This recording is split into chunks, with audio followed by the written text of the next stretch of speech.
السلام عليكم ورحمة الله تعالى وبركاته. بسم الله الرحمن الرحيم. الحمد لله رب العالمين، وأفضل الصلاة وأتم التسليم على سيدنا محمد وعلى آله وصحبه الطيبين الطاهرين.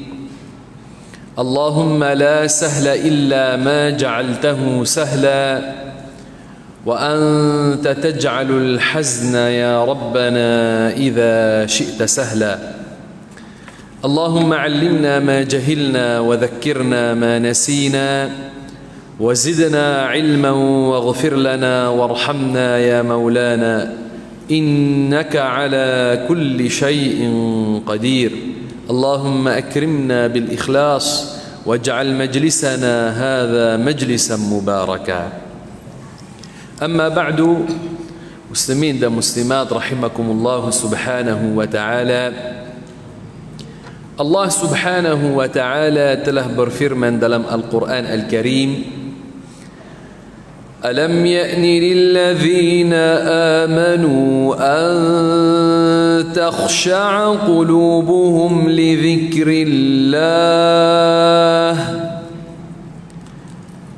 لذكر الله وما نزل من الحق. صدق الله العلي العظيم.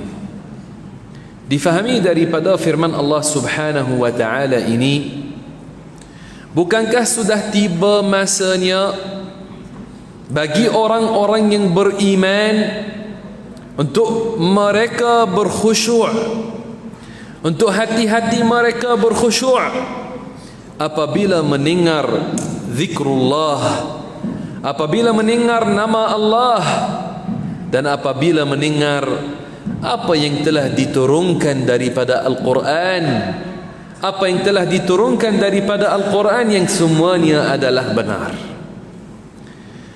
Peringatan yang penting bagi kita daripada Al-Quran Al-Karim, kitab yang paling mulia, kitab yang paling afdal yang diturunkan ke atas Nabi kita Muhammad sallallahu alaihi wasallam. Allah subhanahu wa ta'ala dalam ayat ini telah berfirman apa yang ada padanya peringatan yang penting bagi orang yang bertafakkur, bagi orang yang dia duduk muhasabah dirinya, ditanya kepada dirinya, adakah saya sudah sampai ke tahap itu? Apabila saya mendengar zikrullah, mendengar nama Allah, mendengar Allahu Akbar datang daripada masjid, adakah hati saya rasa khusyuk? Adakah hati saya rasa mahu buat taat, rasa takut kepada Allah? Atau apabila saya dengar azan, dengar nama Allah, dengar takbir, dengar asyhadu an la ilaha illallah, hati saya masih lagi sibuk dengan dunia dan tidak meninggalkan dunia sekejap untuk datang ke masjid, untuk dengar ilmu, untuk belajar ilmu, untuk salat berjamaah, untuk membuat zikir. Alam ya'ni lilladzina amanu an takhsha'a qulubuhum li dzikrillah. Bukankah sudah sampai masanya bagi orang-orang yang beriman supaya hati-hati mereka berkhusyuk apabila mendengar zikrullah. Wa ma nazala minal haqq, dan apa yang telah diturunkan daripada kebenaran. Kita tanya kepada diri kita, kita ini apabila mendengar Al-Quran, imam kita berdiri, dia baca, hati kita rasa apa apabila dia baca Al-Quran? Kita ada hati yang keras atau hati yang lembut? Kita ingat firman Allah Ta'ala, "Lau anzalna hadzal Qur'ana 'ala jabalin la ra'aitahu khashi'an mutasaddi'an." لرأيته خاشعا متصدعا من خشية الله.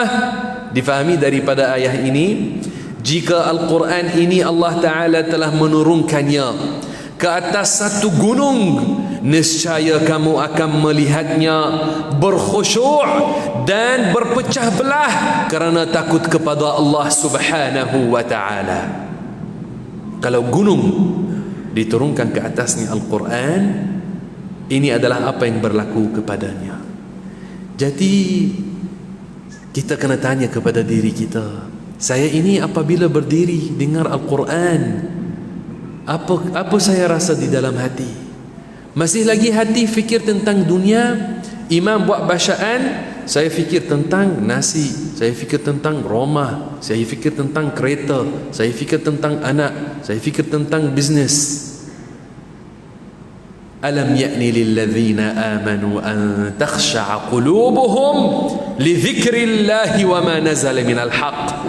Bukankah sudah tibanya masa bagi orang-orang yang beriman supaya hati mereka berkhusyuk apabila mendengar zikrullah, apabila mendengar Al-Quran. Muslimin dan muslimat rahimakumullah subhanahu wa ta'ala, ada setengah ulama yang mereka mengarang kitab tentang orang-orang yang telah mati kerana takut kepada Allah apabila mendengar bacaan Al-Quran. Ada ulama yang menulis kitab tentang kisah-kisah mereka. Tetapi zaman sekarang apa yang kita melihat? Sedikit mereka yang air mata mereka mengalir apabila mendengar Al-Quran, apabila mendengar zikrullah. Sedikit mereka yang membuat muhasabah bagi diri mereka. Satu ketika Al-Hasan Al-Bisri, yang dia seorang ulama daripada as-salafus salih zaman dahulu, terkenal namanya Al-Hasan Al-Bisri. Satu ketika dia di Masjid Al-Basrah, dia masuk ke Masjidul Basrah dan dia ada tazkirah di Masjidul Basrah. Basrah itu di Iraq. Dia hidup di sana zaman dahulu. Maka dia baca firman Allah Ta'ala ini dan dia mula syarahkan, dan jemaah hadirin mereka mula bertafakkur, dan setiap orang mula tanya kepada dirinya. Maka majlisnya penuh dengan tangisan apabila setiap orang muhasabah dirinya dan tanya kepada dirinya. Sampai ada seorang pemuda, dia namanya Utbah. Dia berdiri, dia kata, wahai Syekh, dipanggil Al-Hasan Al-Bisri. Dia kata, wahai Syekh, seorang berdosa seperti aku ini, adakah jika dia bertaubat Allah menerima taubatnya? Kata Al-Hasan Al-Bisri, iya, Allah Ta'ala menerima taubat jika ia dibuat dengan cara yang betul. Kerana orang itu sangat bertafakkur tentang makna ayat itu, takut kepada Allah. Apabila Al-Hasan Al-Bisri dia kata kepadanya, ya, taubat diterima, dia hatinya terkesan, dia jatuh pingsan. Dia jatuh pingsan kerana takut kepada Allah Subhanahu wa Ta'ala. Dia tafakkur, saya ini orang yang berdosa banyak. Saya apabila taubat dengan cara betul, Allah yang menciptakan saya pun dia menerima taubat daripada saya. Walaupun saya telah menderhakainya, dia menerima taubat daripada saya. Allahu Akbar, Allahu Akbar. Muslimin dan muslimat rahimakumullah, lelaki ini pingsan. Maka Al-Hasan Al-Bisri dia pergi ke depan dia. Mereka menghancurkan dia. Dia bangun semula. Maka Al-Hasan Al-Bisri dia mula sebut kepadanya bait-bait syair.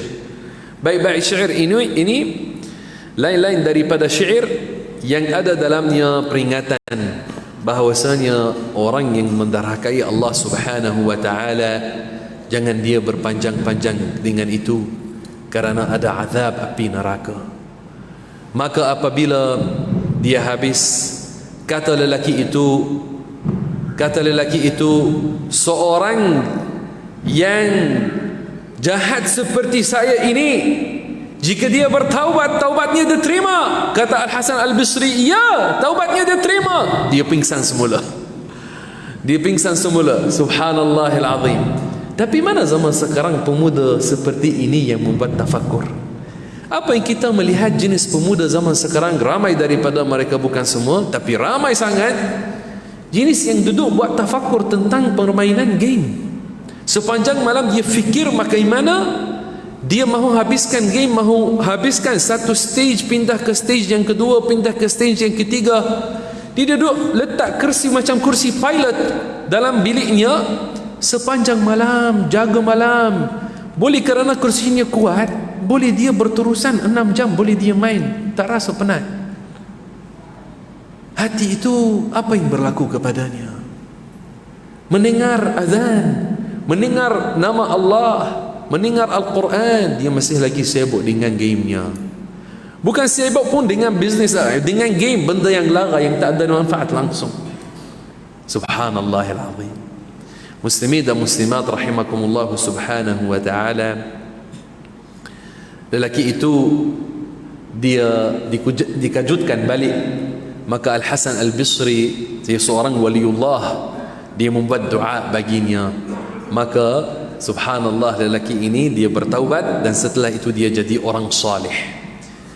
Titiknya, permulaannya, tengok bagaimana keadaannya berubah daripada orang fasik sampai jadi kepada orang salih. Sebabnya apa? Tazkirah yang dia hadir dengan Al-Hasan Al-Bisri, dia syarahkan kepada hadirin tentang ayat ini yang kita sebut tadi. Dia bertafakur. Maka subhanallah, apabila bertafakur, menyesal atas keadaan dia bertaubat, Allah subhanahu wa ta'ala telah memperbaiki keadaan dia dan dia jadi orang yang salih. Seperti ini kita dapat ramai di antara para salafus salih zaman dahulu, zaman para sahabat, yang setelah mereka dan yang setelah mereka. Bahkan ada yang mati kerana takut kepada Allah subhanahu wa ta'ala. Diriwayatkan bahawasanya pada zaman khilafah pemerintahan Sayyiduna Umar ibn al-Khattab radhiyallahu anhu, khalifah yang kedua, ada seorang pemuda yang mana kebiasaannya pada setiap malam dia membuat salat isya berjemaah di masjid. Setelah habis salat isya, terus dia balik ke rumahnya. Umar bin Khattab sendiri dia kenal pemuda itu dan dia sayang terhadapnya kerana dia orang salih, seorang pemuda tapi salih. Maka pada suatu malam, si pemuda itu dia habis salat isya di masjid berjemaah. Dalam perjalanan mahu balik rumah, ada seorang perempuan penzina, dia berdiri depan rumahnya dan dia lalu. Maka perempuan itu dia ajak dia untuk masuk berzina. Maka dia tak masuk, belum masuk. Dia belum masuk. Dia dekat dengan pintu rumah perempuan itu sahaja. Jadi dia ingat satu ayat daripada Al-Quran. Dia ingat satu ayat. Satu ayat dia dengar. Dia ingat firman Allah,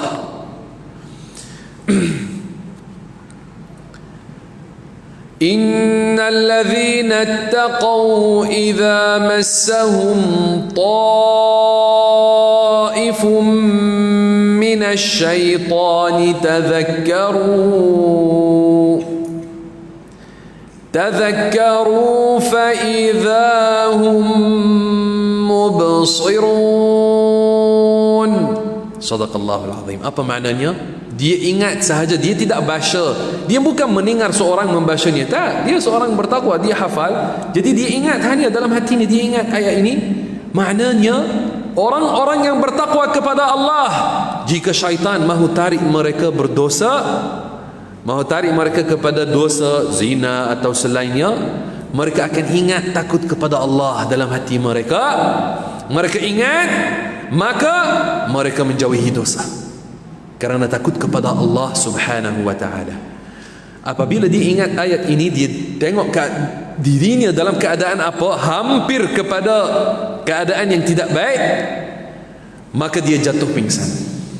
Dia jatuh pingsan hanya kerana ingat satu ayat.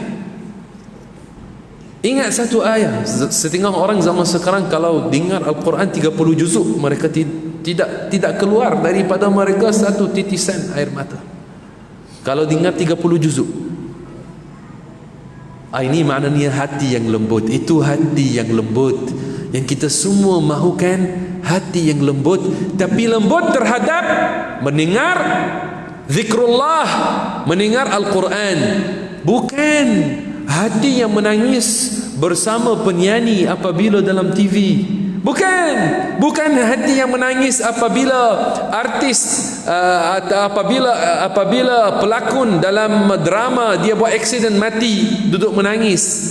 Bukan ini maksudnya hati yang lembut. Bukan. Hatta ada orang kafir dia mati anaknya pun dia menangis. Bukan ini maksudnya di sini. Hati yang lembut yang takut kepada Allah, yang apabila disebut Al-Quran, apabila disebut nama Allah, dia takut kepada Allah Subhanahu wa ta'ala. Apabila dia hampir mahu berdosa, dia ingat tentang Allah. Dia kata, saya tak mahu menderhaki Allah yang menciptakan aku. Lelaki ini apabila dia pingsan, jadi perempuan itu dia hairan mahu buat apa. Dia panggil seorang khadam dia. Mereka berdua tariknya sampai pintu rumahnya. Orang ini ayahnya orang tua. Pemuda ini ayahnya seorang tua. Jadi orang tua ini rasa anaknya dah lambat, tak balik. Biasanya dia solat isyak terus balik. Malam itu dia lambat. Maka dia buka pintu mahu keluar tengok anaknya di mana. Dapat anaknya depan pintu dalam keadaan pingsan. Diminta keluarga masukkan dia, tarik dia ke dalam. Setelah berlalu satu masa, pada waktu malam, anaknya itu terjaga. Si ayah kata, wahai anakku, apa yang telah berlaku? Dia kata, khairan insya-Allah. Baik, insya-Allah saya harap ada kebaikan bagi aku.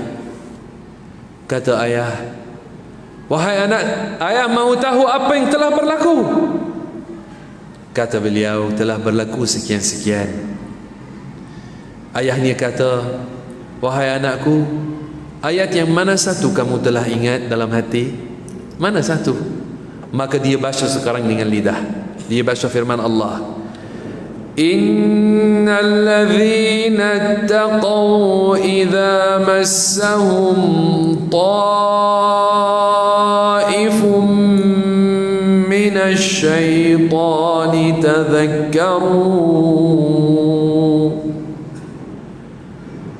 tadhakkaru fa idza hum mubsirun.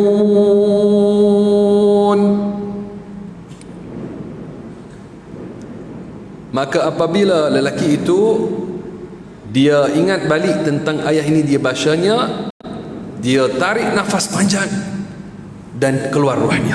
Dia mati. Dia mati kerana takut kepada Allah Subhanahu wa ta'ala. Dia ingat ayat ini, disebutnya subhanallahil azim. Dia mati kerana takut kepada Allah. Maka ayahnya, keluarganya, mereka uruskan jenazah pada waktu malam, membawanya ke tanah perkuburan, mengkebumikan dia. Pada pagi, si ayah orang tua itu dia pergi berjumpa dengan Khalifah Umar bin Khattab radhiyallahu anhu. Dia kata, anak aku telah berlaku dengannya sekian-sekian.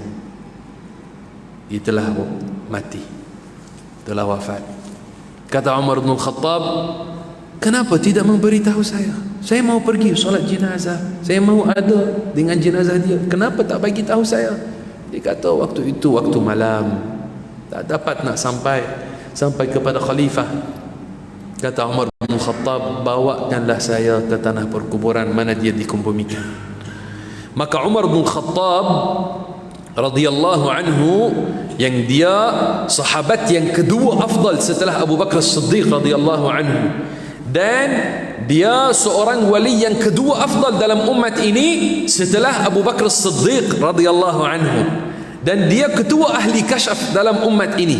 Dia seorang sahabat dan waliullah yang besar, waliullah yang kedua afdal dalam umat ini. Maka Umar bin Khattab sampai dia berdiri depan makam sepemuda itu, maka dia kata, Assalamualaikum ya fata, Assalamualaikum wahai pemuda, Inna Allah Ta'ala yaqulu fi kitabih, sesungguhnya Allah Ta'ala telah berfirman dalam kitabnya, وَلِمَنْ خَافَ مَقَامَ رَبِّهِ جَنَّتَانِ. Maknanya bagi dia yang takut kepada Allah dua syurga, jannatan, dua syurga di syurga nanti. Bagi yang takut kepada Allah, orang ini dia mati dia takut kepada Allah.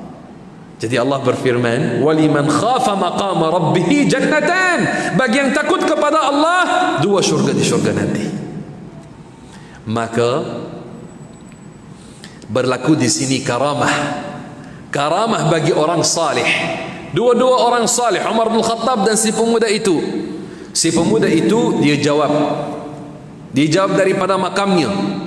Orang yang di sekitar makam boleh mendengar suaranya. Allahu Akbar, karamah ini.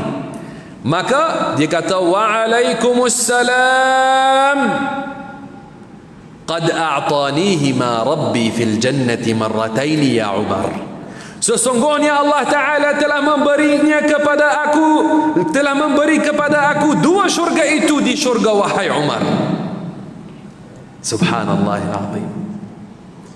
Muslimin dan muslimat rahimakumullah subhanahu wa ta'ala, ini kita perlukan pada zaman ini.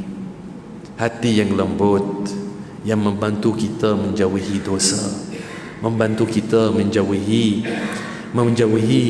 akhlak yang tidak baik, menjauhi menderhakai kepada dua ibu bapa, menjauhi sikap sombong, menjauhi riak. Riya itu yang sangat bahaya, yang menghancurkan hati.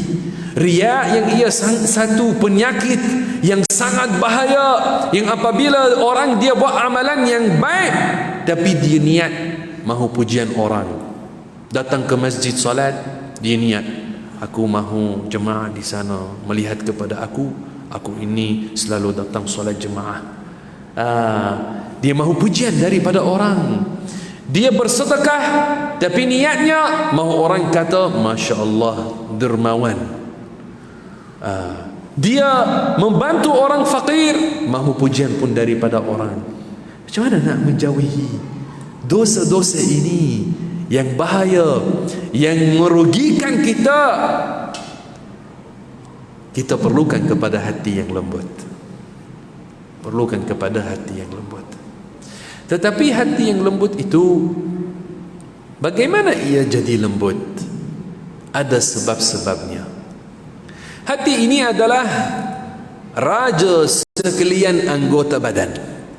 Baginda Rasulullah sallallahu alaihi wasallam bersabda, "Ala inna fil jasadi mudghah, idza salahat salahal jasadu kulluh, wa idza fasadat fasadal jasadu kulluh, ala wahiyal qalb." Mafhumnya, sesungguhnya ada seketul daging dalam tubuh badan manusia.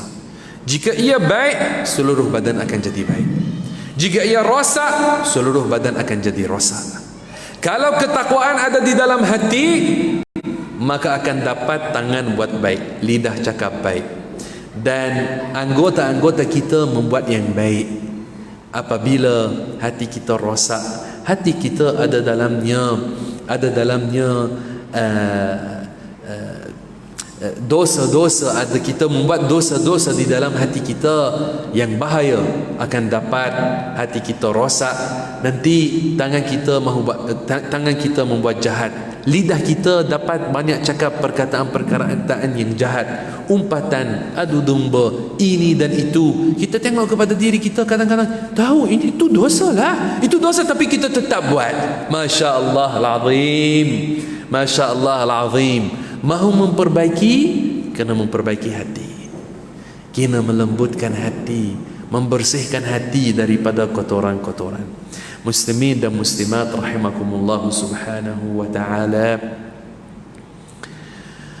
untuk membersihkan hati, Rasulullah sallallahu alaihi wasallam telah mengajar bagaimana.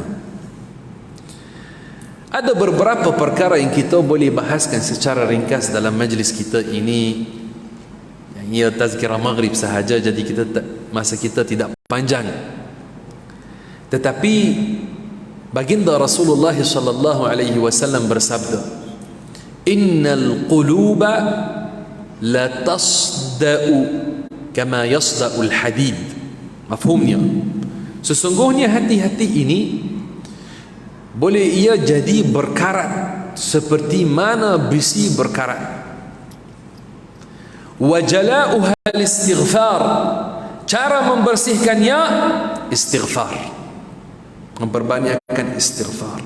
Astaghfirullah wa atubu ilaih, astaghfirullah al-azim wa atubu ilaih, astaghfirullah al-azim wa atubu ilaih.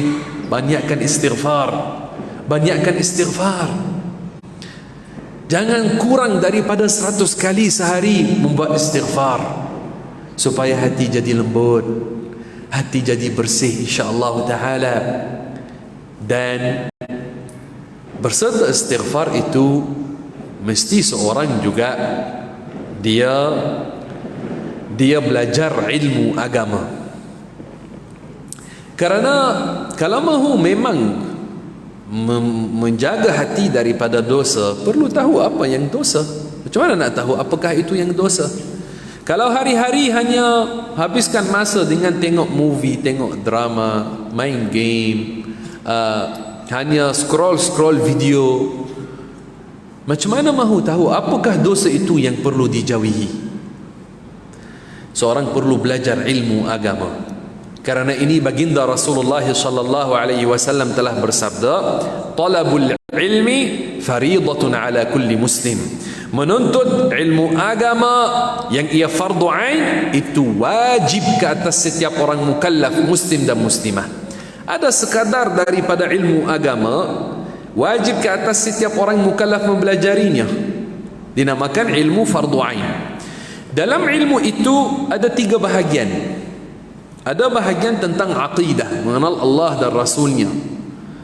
Ada bahagian tentang fiqh, untuk tahu apakah yang wajib ke atas seorang.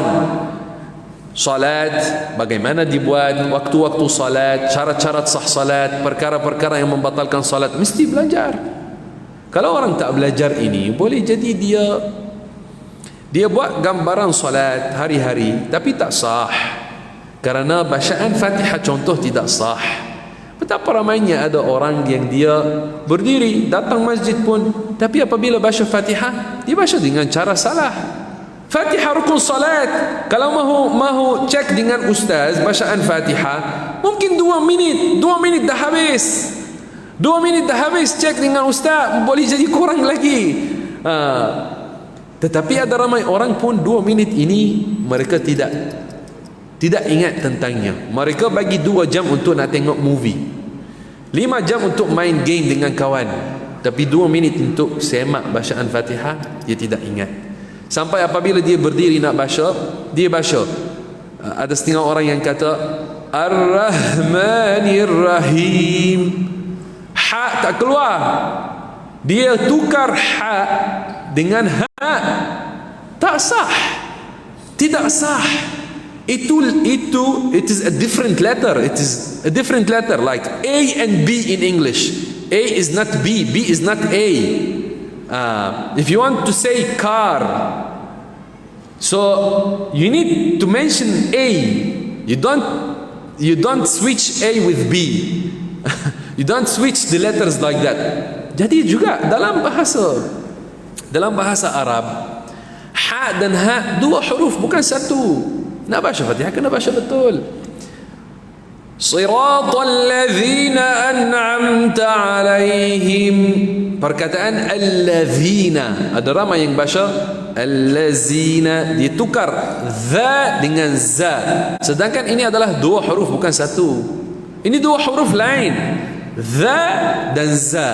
Kalau za kena letak lidah antara gigi, za. Kalau za tak ada letak. Jadi nak baca allazina kena baca dengan betul. Ada orang kata, ustaz dah lama aku lah baca macam ini. Macam mana ustaz? Macam mana? Berapa jam dah habiskan untuk nak tengok movie? Berapa jam dah habiskan dalam jalan-jalan cari makan? Berapa kali cuti akhir tahun dan cuti macam-macam habiskan dengan mahu merasai kelezatan dunia ini? 2 minit, kenapa tak duduk dengan ustaz 2 minit untuk nak betulkan? Tak sah, tak betul. Fatihah tak sah. Kalau Fatihah tidak dibaca dengan cara betul, maknanya rukun ini tak sah, maka tak sah solat. Tak sah solat.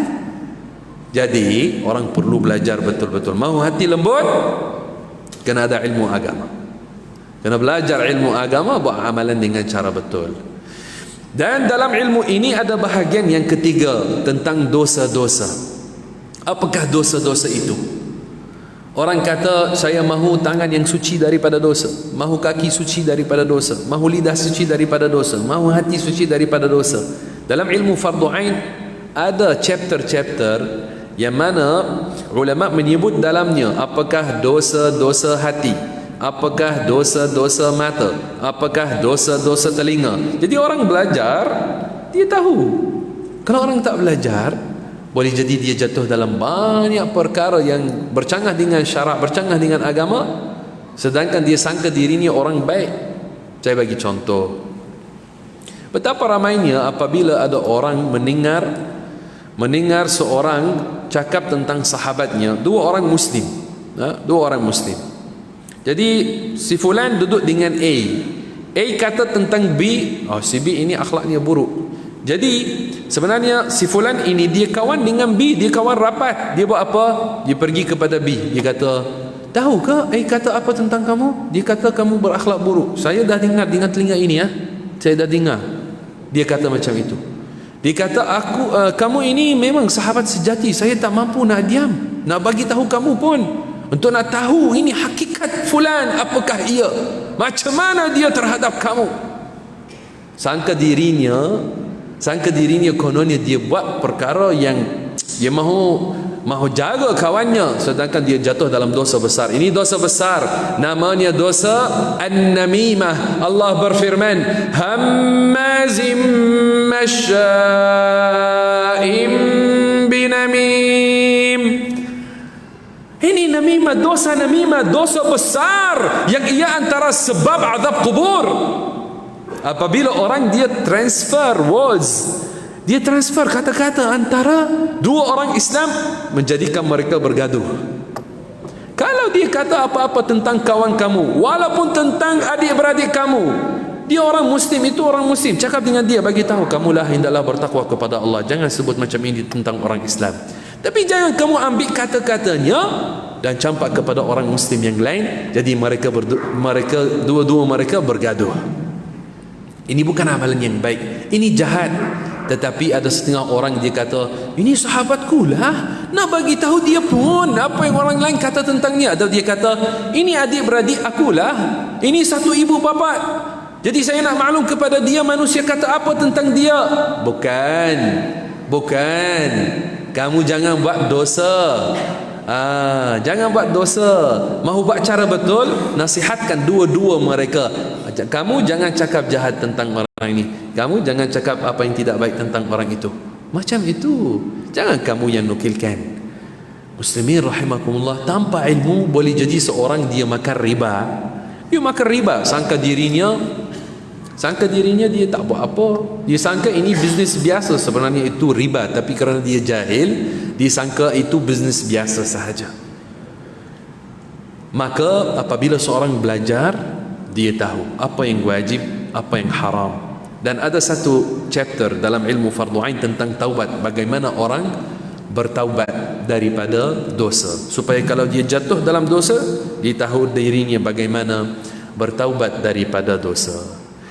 Tapi bahagian yang paling penting dalam ilmu fardu ain adalah bahagian aqidah. Kenapa?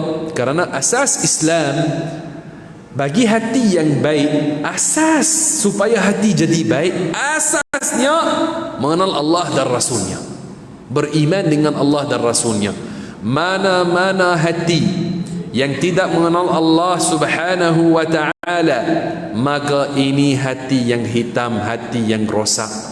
Walaupun dia menangis, walaupun dia banyak membantu orang fakir, orang miskin, asas hati yang baik adalah mengenal Allah subhanahu wa ta'ala, pencipta kita, yang menciptakan kita. Kerana ini ulama kita zaman dahulu, ulama Melayu kita yang masyhur dalam sejarah kita, apabila mendidikkan masyarakat, mereka memberi ilmu tasawuf, memberi ilmu fiqh, tapi yang paling utama mereka bagi ilmu aqidah.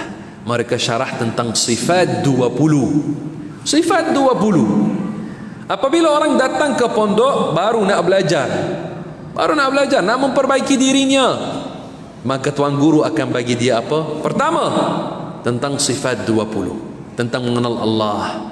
Karena Rasulullah sallallahu alaihi wasallam apabila dia mula dakwah di Makkah Al-Mukarramah, dia mula dengan apa? Adakah dia mula dengan mengajar mereka hukum hakam puasa Ramadan? Tidak. Dia mula dengan mengajar 2 kalimah syahadah, mengenal Allah dan Rasulnya. Itu yang asas. Orang-orang pada zaman itu di Makkah, maka ramai orang menyembah berhala. Rasulullah mula dengan apa? Dia mula dengan mengajar 2 kalimah syahadah, beriman dengan Allah subhanahu wa ta'ala, beriman dengan Rasulullah sallallahu alaihi wasallam. Muslimin dan muslimat rahimakumullah, kerana syarat untuk diterima segala amalan yang baik adalah mengenal Allah, beriman dengan Allah. Kata Al-Imam Al-Ghazali, seorang alim yang masyhur, kata beliau, la tasihhu al-ibadatu illa ba'da ma'rifati al-ma'bud. Ibadah, amalan yang baik, tidak diterima melainkan daripada orang yang mengenal Allah subhanahu wa ta'ala. Tidak diterima melainkan daripada orang yang mengenal Allah subhanahu wa ta'ala. Maka Allah Ta'ala bersifat dengan al-wujud, yakni dia ada. Al-qidam, tiada permulaan bagi kewujudan Allah. Hanya dia yang azali, yang tiada permulaan bagi kewujudannya. Segala sesuatu selainnya baharu ada permulaan. Allah bersifat dengan al-baqa, tiada akhir bagi kewujudannya. Dia bersifat dengan mukhalafatuhu lil hawadith, yakni Allah tidak seperti sesuatu. Allah subhanahu wa ta'ala, dia bukan seperti manusia, dia bukan seperti cahaya. Dia berfirman dalam surat Asy-Syura ayat nombor 11, laisa kamithlihi syai', yakni Allah tidak seperti sesuatu. Allah tidak seperti sesuatu. Allah tidak bersifat dengan anggota badan, tangan, kaki, mata, telinga. Tak. Kita orang Islam bukan penyembah berhala. Kita menyembah Allah yang tidak seperti sesuatu. Allah Ta'ala yang dia tidak seperti sesuatu, yang tidak boleh digambarkan dalam fikiran. Kita menyembah Allah Subhanahu wa Ta'ala yang tidak bersifat dengan panjang dan lebar dan warna. Apa sahaja yang tergambar di fikiranmu, Allah tidak seperti itu. Kita mendengar azan, InsyaAllah, kemudian kita boleh sambung 5 minit.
Maka muslimin dan muslimat rahimakumullah, Allah Subhanahu wa taala dia tidak seperti sesuatu dan tidak boleh digambarkan dalam fikiran. Kata ulama, apa sahaja yang tergambar di fikiranmu, Allah tidak seperti itu. Tidak boleh menggambarkan Allah. Kita orang Islam bukan penyembah berhala, kita menyembah Allah. Dia tidak seperti sesuatu. Ada setengah orang yang jahil, tak belajar akidah, tidak belajar akidah. Kononnya dia dakwakan apabila dia masuk dalam solat, dia menggambarkan dalam fikirannya cahaya putih, atau dia gambarkan muka besar, dua tangan besar, dan dia percaya apa yang dia gambarkan itu Allah. Orang ini walaupun dia menangis, walaupun dia buat apa-apa, orang ini tidak mengenal Allah, hatinya rosak, tidak diterima salat daripadanya. Maka yang paling asas, paling utama, mengenal Allah Subhanahu wa ta'ala. Dan Allah yang menciptakan alam ini, menciptakan langit dan bumi dan segala arah, dia ada sebelum adanya alam ini. Dia ada tanpa tempat dan tanpa arah. Allah bukan seperti kita. Kita memerlukan tempat, kita memerlukan masjid untuk menempatinya, memerlukan rumah untuk menempatinya. Malaikat berada menempati langit. Allah Ta'ala bukan seperti kita, bukan seperti malaikat. Dia tidak menempati langit, tidak menempati Kaabah, dia tidak menempati masjid. Bahkan Allah Subhanahu wa Ta'ala yang menciptakan segala tempat dan segala arah, dia ada tanpa tempat dan tanpa arah. Tak boleh percaya Allah ada dalam Kaabah atau ada dalam masjid, tak boleh. Yang percaya macam itu dia tidak mengenal Allah Subhanahu wa Ta'ala. Yang betul, Allah ada tanpa tempat. Allah ada tanpa tempat. Boleh kita ulang ini sama-sama? Okey. Ini akidah Islam, ini akidah yang mulia yang insya-Allah taala nanti pada setiap bulan untuk Jumaat yang keempat insya-Allah taala kita akan syarahkan tentang mengenal Allah Subhanahu wa taala, tentang akidah. Dan kita minggu depan, kita pada bulan depan akan mula syarahkan tentang akidah melalui tafsiran surah Al-Ikhlas insya-Allah taala, yang mana akan ada kitabnya yang disediakan oleh pondok, oleh Ma'had Turath Islam Baitus Sa'adah yang ada di section 2. Maka insya-Allah taala mula daripada bulan depan kita akan baca dalam kitab itu insya-Allah. Kita syarah lagi tentang mengenal Allah. Tapi sekarang kita nak ulang ini. Allah ada. Kita mahu lagi semangat. Allah ada tanpa tempat. Allah ada tanpa tempat. Allah ada tanpa tempat. Alhamdulillah, Masya Allah. Semoga Allah Ta'ala memberkati semua hadirin dan hadirat. Dan kita daripada Baitus Sa'adah mengucap ribuan terima kasih kepada Tuan Nazir Masjid dengan AJK yang mereka membuat kolaborasi ini untuk disampaikan tazkirah pada setiap Jumaat yang keempat insya-Allah taala kita akan baca kitab. Dan Baitus Sa'adah ini ada di section 2, dan kita ada alhamdulillah ada macam complex education, Baitus Sa'adah education group di sana. Kita ada daripada child care center, kemudian tadika, kemudian sekolah rendah Islam yang ada dalamnya academic, English dan mathematics dan yang lain. Ada sekolah menengah yang ia Ma'had Tahfiz Sains, dan ada juga STAM, Sijil Tinggi Agama Malaysia. Dan siapa yang ingin mahu untuk daftarkan anak dia di sana, maka kita mengalu-alukan di section 2, dan boleh layari Facebook Baitus Sa'adah. Barakallahu fikum, jazakumullahu khaira, wassalamualaikum warahmatullahi wabarakatuh. Alhamdulillahi rabbil alamin, wa sallallahu wa sallama ala nabiyyina Muhammadin Taha al-Amin. Allahumma ighfir lana warhamna wa qina adhaban nar, waj'alna ya rabbana minas salihin, wa qina adhabaka yawma tab'atsu ibadak, walhamdulillahi rabbil alamin. Bagi yang mahu dengar lagi tazkirah daripada hamba fakir ini, boleh layari page Dr. Sheikh Omar Kalash Al-Husaini. Dr. Sheikh Omar Kalash Al-Husaini, satu page Facebook, ada banyak tazkirah di sana dan ada juga syarahan tentang ilmu fardu ain dan aqidah. Wassalamualaikum.